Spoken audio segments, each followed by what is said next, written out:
Okay, medyo ano tong tanong na to? Light o hard? Medyo nakakalito to. Okay. Weak ba na lalaki kung onti lang body count?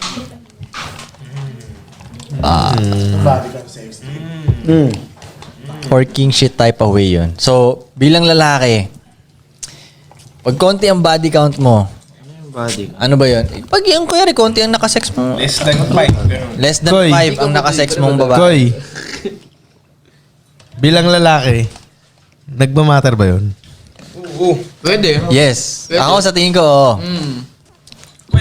I think I wouldn't consider them weak, pero less experienced ko silang matatawag. Less Pangit pag weak eh. Oh, hindi weak, pero... Napaka-big word naman ng weak. Less experience. Pero less experienced ka sa mundo. Oh, tol, tama tol. Yung experience, yung ano dun tol, sa experience yung siya magkakatalo. Kasi pag konti yung ano mo, konti yung experience mo sa babae, mas madali kang maloko ng babae. True. Madali kang matrap, madali kang ma-in love. Yes. Daming disadvantage talaga eh. Di ba? Siyempre, Hindi ka rin marunong... hayok ka pa. Oh, hayok na hayok ka pa. Dali Yun, mo so nga madali, matrap, tama. so madali kang Mabait. ano sa mission mo ba? Tawag doon? Distract. Magano. Mati-focus. Kasi ano ka pa eh. Uhaw na uhaw ka pa sa pussy. Yes. Gusto mo ng... Ganun. Puking-puki ba? At plus yun nga, mas madali kang magagamit ka nung babae talaga kung gano'n, kung less yung experience. Madali, Siyempre, hindi mo magets pa kung ano ba to, nagsisinungaling ba to o hindi. Hindi katulad pag marami ka nang nakasamang babae sa buhay mo, gets mo na lahat ng kasinungaling. Narinig ko na to eh. Yung luha na yan, nakita ko na yan. Tama. Parang yan, real talk lang ha. Pero wala ka pa masyado experience sa babae, paniniwalaan mo pa yung luha nila eh. Oo. Di ba? Pero pag marami ka na experience, come on dog. Alam ko Koy, tumayo ka dyan, huwag ka mag-inal. Alam ko, Exit na yun eh. Exit strategy. Alam ko na yung strategy mo yan, luha. Kaya mong iluha on demand yan eh. Di ba? Kaya mong iluha on demand yan. Gets ko na yan. Pero pag kunyari, umpisa ka pa lang, shit, maawa ka na matindi dun. Hindi mo alam na yung pala yung weapon niya. Secret weapon patingin mo dun. Shit. Oh, baby, huwag ka na umiyak. Sorry na. Sa akin, dati ko yung gumanon, umiyak, munti kong hingit siya sa bubong eh. Ano yung pusa? Tumigil lang yung mga tropa. Tangina tol, may alaga si Memel na ganun. Teka, pusa tao to? Pusa, Okay. pusa. Ay, nagaganon talaga yung mata niya. No? Yung isang alaga mong pusa. Tangina mo!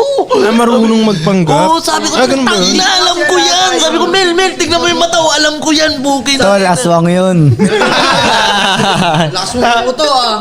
Yung parang yung tingin sa'yo ng baba, huwag ka na umalis. Yung parang yung gano'n yung maluluha-luha. Ikaw naman, pag ikaw namang weak na lalaki at wala kang ibang choice kundi lambingin siya at wala ka naman talagang choice, hindi ka na aalis, magpapa-apekto ka na lang sa kanya. Parang Dahil sa pusa. Oo. Talaga ba? Hindi, gago, hindi. Ang meaning ko pa babae, kino-convert namin ni Ives dun sa pusa, yung tingin ng pusa. Okay. Gulo nyo magkaibigan. Oo, tol, no? Babae ba yung pusa? So, mabalik tayo dito sa body count, tol. Tol, ito ang sa tingin ko. So, sinasabi ba natin na damihan nila yung... Oo eh. Kasi tol, kasi tol, para makahanap ka rin ng wife material mo, kailangan ka rin Go through. maka-experience mo na kumbaga maka-sex ng maraming babae. Kasi 1,000 women, Goy. Ito minsan unang sex pa lang nung lalaki sa babaeng yun. Na-inlove na siya. In love na siya sa tingin niya, ito Binugis na papakasalo. Hindi ko pa nga na-experience yung iba. Paano mo nalaman na ito na ang the best sa lahat? Hindi mo pa na-experience to, experience to. Di ba? Sa tingin niya, yun yung pinaka-the best na babae sa lahat. Alam niya, the best na yung hiwang nakita niya ko eh. Hindi mo pa nakita, may hiwang pahalang. Bata ka pa, ganun nga talaga tingin ko sa mga konti pa. Bata ka pa. Ang dami ka pang So isa yun. Sa tingin ko, para makahanap ka ng wife material, 1,000 bitches muna, parang ganun. Yup. Ang pagdaanan mo. Practice and experience. Oo. Para pagdating dun sa wife material din, magaling ka na rin at ma-serve mo na rin yung Ang tama, no? pagiging man mo sa kanya. Marunong ka na eh. Saan mo sila mag-condom ko yun? Wala akong, Hives, Wala akong marinig. Ay, nandun pa rin ba yung ano mo yan, yung motto mo na pag choosy ka, wala kang pussy? Dati, ganun motto natin. Grabe yung tanong mo, tol, Good, alam mo, good question yan, tol. Good question. Motto natin yun, di ba dati? Good question yan. Sa tingin ko, tol, sa tingin ko, dati, magandang moto yan. Dati Pero pag, talaga, no?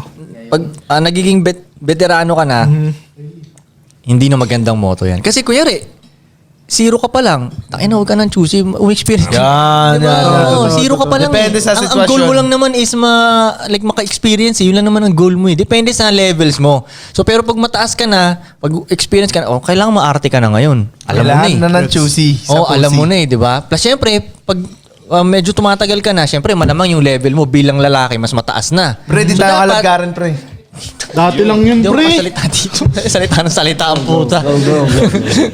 Ikaw ay magbe-break na kasi. So, pag mas mataas na yung level mo, yun nga, kailangan mas mapili ka na ngayon sa babae. Eh, Kasi kasi dati- imamatch mo na siya ngayon sa level mo eh. Yung mga pinapatulan mo dati, hindi mo napapatulan ngayon yun eh. Totoo naman din. May Hindi, dati standards kasi ka na eh. napapayat ako, parang naglalakad na titi. Parang rin ako naglalakad na titi dati. Yeah! Ay, humble brag. Hindi, Yan ano ang mga mamaya ba? humble brag. Tumabala Humble talaga. brag. Tumabala. Parang lang. Yo, ituloy nga natin to. Maganda Break, tong topic break, na break, to. break, Hindi break. pa ako natapos eh.